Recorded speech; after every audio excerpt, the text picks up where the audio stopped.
Le 12 août. L'octave de l'Assomption. Celui-là seul qui comprendrait la sainteté de Marie pourrait apprécier sa gloire. Mais la sagesse, qui présida au creusement des abîmes, ne nous a point révélé la profondeur de cet océan, près duquel les vertus des justes et toutes les grâces qui leur furent prodiguées ne sont que ruisseaux. Toutefois l'immensité de grâce et de mérite qui constitue à part de toutes autres la perfection surnaturelle de la Vierge bénie, nous met en droit de conclure pour elle à une égale suréminence dans cette gloire qui n'est que la consécration de la sainteté des élus.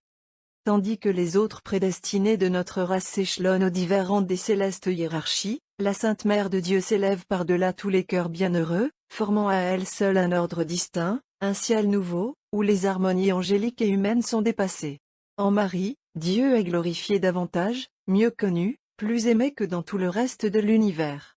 À ce seul titre, selon l'ordre de la providence créatrice qui au plus parfait subordonne le moindre, Marie devait être la souveraine de la terre et des cieux. Dans ce sens, c'est pour elle, après l'homme-dieu, qu'existe le monde. Le grand théologien et cardinal de Lugo, expliquant ici les paroles des saints, ose bien dire. De même que Dieu, créant tout dans sa complaisance pour son Christ, a fait de lui la fin des créatures, de même avec proportion peut-on dire qu'il a tiré du néant le reste du monde par amour pour la Vierge Mère, faisant qu'elle soit appelée justement elle aussi, en cette manière, fin de toutes choses.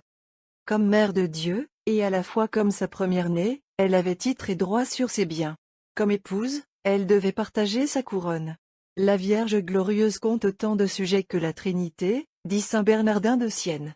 Toute créature, quel que soit son rang dans la création, spirituelle comme les anges, raisonnable comme l'homme, matérielle comme les corps célestes ou les éléments, le ciel, la terre, les réprouvés, les bienheureux, tout ce qui relève de la puissance de Dieu est soumis à la Vierge. Car celui qui est fils de Dieu et de la Vierge bénie, voulant, pour ainsi dire, égaler en quelque sorte à la principauté du Père la principauté de sa mère, s'est fait, lui Dieu, serviteur de Marie. Si donc il est vrai de dire que tout, même la Vierge, obéit à Dieu. On peut aussi renverser la proposition, et affirmer que tout, même Dieu, obéit à la Vierge. L'empire de l'éternelle sagesse, comprenant, nous dit l'Esprit Saint, les cieux, la terre et l'abîme, tel est donc l'apanage de Marie en ce jour. De son couronnement. Comme cette sagesse divine sortit d'elle en la chair, elle peut se glorifier en Dieu. Celui dont elle chanta autrefois la magnificence, exalte aujourd'hui son humilité. La bienheureuse par excellence est devenue l'honneur de son peuple, l'admiration des saints, la gloire des armées du Très-Haut. En sa beauté, avec l'époux, qu'elle marche à la victoire. Quel triomphe du cœur des puissants et des humbles. La remise en ses mains du sceptre du monde n'est point un honneur vide de réalité, à dater de ce jour, elle commande des combats, protège l'Église, garde son chef, maintient les rangs de la milice sacrée, suscite les saints, dirige les apôtres, illumine les docteurs, extermine l'hérésie, refoule l'enfer. Saluons notre reine. Chantons ses hauts faits. Soyons-lui dociles. Avant tout, aimons-la et confions-nous à son amour. Ne craignons point qu'au milieu des grands intérêts de l'extension du règne de Dieu, elle oublie notre petitesse ou nos misères. Rien ne lui échappe de ce qui se passe au plus obscur réduit, aux plus lointaines limites de son domaine immense. De son titre, en effet, de cause universelle au-dessous du Seigneur, se déduit à bon droit l'universalité de sa providence. Et les maîtres de la doctrine nous montrent Marie associée dans la gloire à cette science dite de vision, par laquelle tout ce qui est, a été ou sera, demeure présent devant Dieu.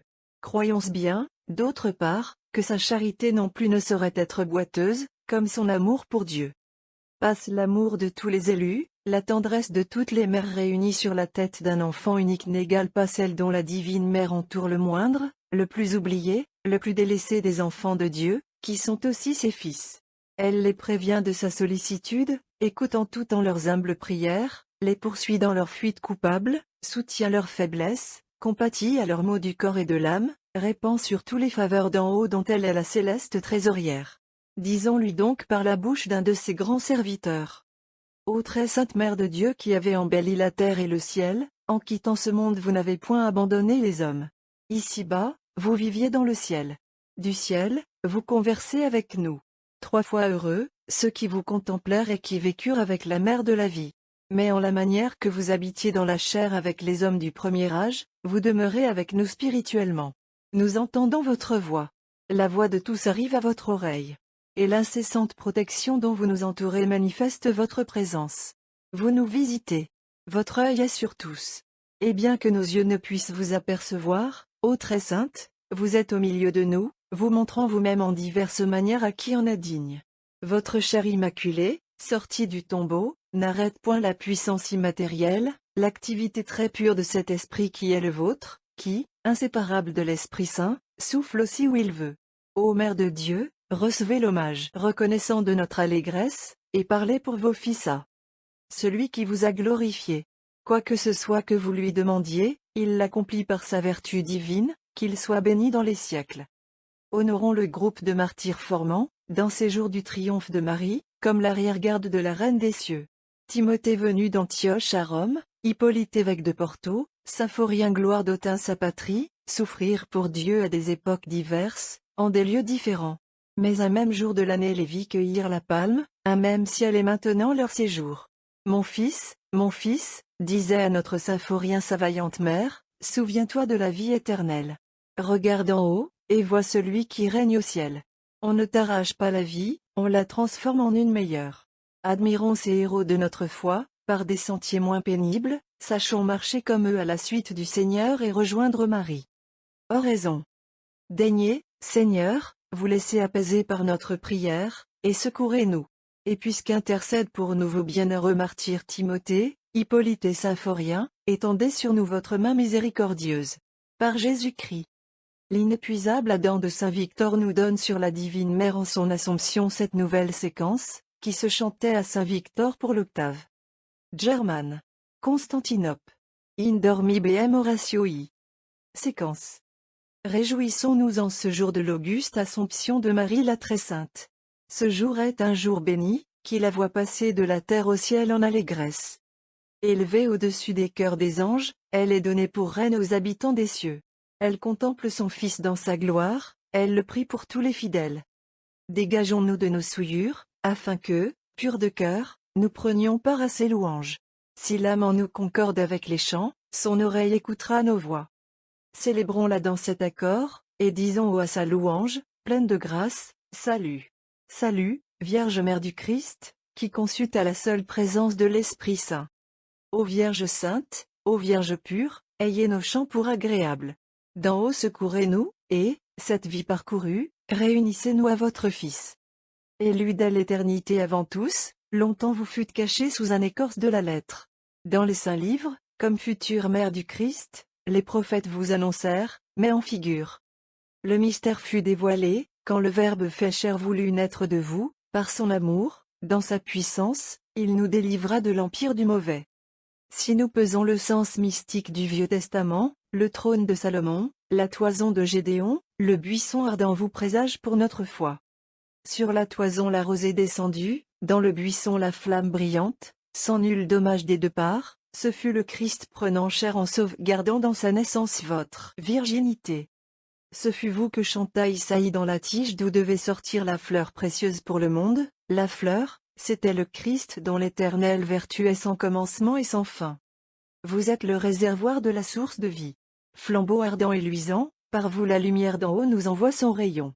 Ardente, vous l'êtes du feu de charité, luisante, vous l'êtes de la lumière de chasteté, le Fils que vous donnez au monde est l'éclat de la splendeur suprême. Ô vous, porte de notre salut, exaucez-nous, confortez-nous, faites-nous sortir promptement des voies tortueuses. Naviguant sur la mer de ce monde, nous crions vers vous de l'abîme, délivrez-nous de l'ennemi en furie par votre prière.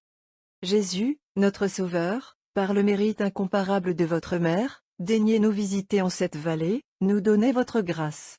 Vous qui ne voulez la condamnation de personne, accordez-nous de nous comporter de telle sorte en cette mer, qu'après la mort nous méritions votre repos pour récompense. Amen. L'oraison suivante est remarquable par le symbolisme qu'il inspire. On l'emploie pour la bénédiction des herbes médicinales, ou fruits de même sorte, usités de temps immémorial en divers lieux le jour de l'Assomption. Oraison. Ô Dieu qui en ce jour avez élevé la tige de Jessé, la mère de votre Fils notre Seigneur Jésus-Christ, au sommet des cieux. Vous vouliez ainsi, par sa protection et ses suffrages, communiquer à notre mortalité ce même Fils, fruit de ses entrailles, nous vous en supplions donc, par la vertu de votre Fils, par la glorieuse protection de sa mère, faites que les secours espérés de ces fruits de la terre nous disposent par la santé du temps au salut éternel. Par le même Jésus-Christ notre Seigneur. Mais terminons l'octave radieuse en laissant la parole à Marie, dans cette belle antienne que les manuscrits indiquent entre plusieurs autres pour accompagner le Magnificat de la fête. Notre-Dame y apparaît, non pas en son seul nom, mais comme représentant l'Église qui commence avec elle son entrée en corps et en âme dans les cieux. Le bonheur présent de la Vierge bénie est le gage pour tous de l'éternelle félicité qui nous fut promise. Le triomphe de la divine mère ne sera complet, que lorsque le dernier des siens l'aura suivi dans la gloire. Unissons-nous à cette formule où déborde un amour si suave, elle est vraiment digne d'exprimer les sentiments de Marie franchissant le seuil du séjour divin. Antienne. Marie tressaillit en esprit, et elle dit, « Je vous bénis, vous le Seigneur de toute bénédiction. Je bénis le séjour de votre gloire. Je vous bénis, vous qui fîtes de mon sein votre séjour. Et je bénis toutes les œuvres de vos mains qui vous obéissent et vous sont si pleinement soumises. Je bénis l'amour dont vous nous avez aimés. Je bénis toutes les paroles qui sont sorties de votre bouche, toutes ces paroles qui nous furent données. Car je crois qu'en toute vérité, comme vous avez dit, ainsi sera-t-il.